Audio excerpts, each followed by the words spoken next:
ಮಂಡ್ಯ ಕಾಂಗ್ರೆಸ್ನಲ್ಲಿ ಭಿನ್ನಮತ ಸ್ಫೋಟ. ಕೆಪಿಸಿಸಿ ಪ್ರಧಾನ ಕಾರ್ಯದರ್ಶಿ ಹುದ್ದೆಗೆ ಡಾಕ್ಟರ್ ರವೀಂದ್ರ ರಾಜೀನಾಮೆ. ಸ್ಟಾರ್ ಚಂದ್ರುಗೆ ಟಿಕೆಟ್ ವದಂತಿಯ ಬೆನ್ನಲ್ಲೇ ಡಾಕ್ಟರ್ ರವೀಂದ್ರ ರಾಜೀನಾಮೆ ಕೊಟ್ಟಿದ್ದಾರೆ. ಈ ಮೂಲಕ ಮಂಡ್ಯ ಕಾಂಗ್ರೆಸ್ನಲ್ಲಿ ಭಿನ್ನಮತ ಸ್ಫೋಟಗೊಂಡಿದೆ. ಕೆಪಿಸಿಸಿ ಪ್ರಧಾನ ಕಾರ್ಯದರ್ಶಿ ಹುದ್ದೆಗೆ ಡಾಕ್ಟರ್ ರವೀಂದ್ರ ರಾಜೀನಾಮೆ ಕೊಟ್ಟಿದ್ದಾರೆ. ಮಂಡ್ಯದಿಂದ ಸ್ಟಾರ್ ಚಂದ್ರು ಕಣಕ್ಕಿಳಿತಾರೆ. ಬಹುತೇಕ ಅವರಿಗೆ ಟಿಕೆಟ್ ಫಿಕ್ಸ್ ಅಂತಲೇ ಹೇಳಲಾಗಿತ್ತು. ಈ ವದಂತಿಯ ಬೆನ್ನಲ್ಲೇ ಡಾಕ್ಟರ್ ರವೀಂದ್ರ ರಾಜೀನಾಮೆ ನೀಡಿದ್ದು ಮಂಡ್ಯ ಕಾಂಗ್ರೆಸ್ನಲ್ಲಿ ಎಲ್ಲವೂ ಸರಿ ಇಲ್ಲ ಅನ್ನೋದು ಈ ಮೂಲಕ ಗೊತ್ತಾಗ್ತಾ ಇದೆ. ಮಂಡ್ಯ ಅಭ್ಯರ್ಥಿ ಆಯ್ಕೆಯಿಂದ ಬೇಸತ್ತಿದ್ದಾರೆ ಡಾಕ್ಟರ್ ರವೀಂದ್ರ. ಕಾಂಗ್ರೆಸ್ ಕುಬೇರನಿಗೆ ಮನ್ನಣೆ ನೀಡಿದೆ ಅನ್ನೋ ಆರೋಪ ಇದೆ. ಡಿಕೆಶಿ ನನ್ನ ಮೇಲೆ ನಂಬಿಕೆ ಇಟ್ಟು ಜವಾಬ್ದಾರಿ ನೀಡಿದ್ರು.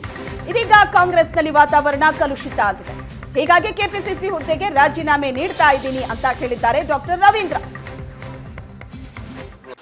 ಬಹುಶಃ ಒಂದು 3 ವರ್ಷಗಳಲ್ಲಿ 2 ವರ್ಷಗಳಲ್ಲೇನೋ ಕೆಪಿಸಿಸಿ ಅಧ್ಯಕ್ಷರು ಶ್ರೀ ಡಿ ಕೆ ಶಿವಕುಮಾರ್ ಅವರು ನನ್ನನ್ನು ಕೆಪಿಸಿಸಿ ಪ್ರಧಾನ ಕಾರ್ಯದರ್ಶಿಯಾಗಿ ನೇಮಕ ಮಾಡಿದ್ರು.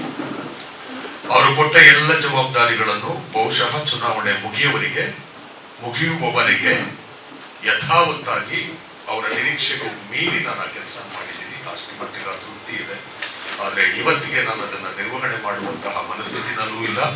ಇದರ ಜೊತೆಗೆ ಅಂತಹ ವಾತಾವರಣ ಕೂಡ ತೀರಾ ಕಲುಷಿತ ಆಗಿರೋದ್ರಿಂದ ನಾನು ಆ ಒಂದು ಹುದ್ದೆಗೆ ರಾಜೀನಾಮೆ ಕೊಟ್ಟು ತೆರಳುವಂತ ತೀರ್ಮಾನಕ್ಕೆ ಬಂದಿದ್ದೀನಿ. ಹಾಗಾಗಿ ಕೆಪಿಸಿಸಿ ಅಧ್ಯಕ್ಷರಿಗೆ ನನ್ನ ಕೆಪಿಸಿಸಿ ಪ್ರಧಾನ ಕಾರ್ಯದರ್ಶಿ ಹುದ್ದೆಗೆ ಈಗಾಗಲೇ ಕಳೆದ ತಿಂಗಳೇ ಕೊಟ್ಟಿದ್ದೀನಿ. ಅದನ್ನ ಅವ್ರ ಕಚೇರಿಗೆ ಅಕ್ಸೆಪ್ಟ್ ಮಾಡಿರ್ಲಿಲ್ಲ.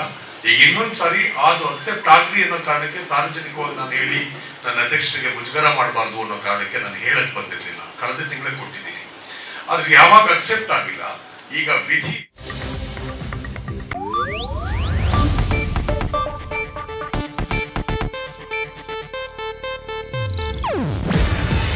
ಇದು ಏಷ್ಯಾನೆಟ್ ನ್ಯೂಸ್ ನೆಟ್ವರ್ಕ್ ಪ್ರಸ್ತುತಿ.